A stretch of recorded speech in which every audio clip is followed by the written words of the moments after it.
Hello, in this video I'm gonna show you how to enable or disable auto dim screen at 5% on your Samsung Galaxy S25 Plus.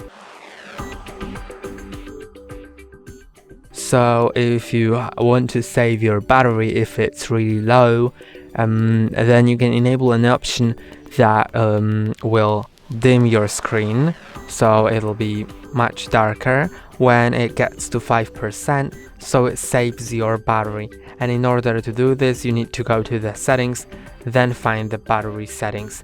Now just go down until you see auto dim screen, and when that's enabled, now it'll just dim the screen when the battery is below 5%, and if you disable that, then it will not. And that's all for today. Don't forget to like and subscribe. See you next time.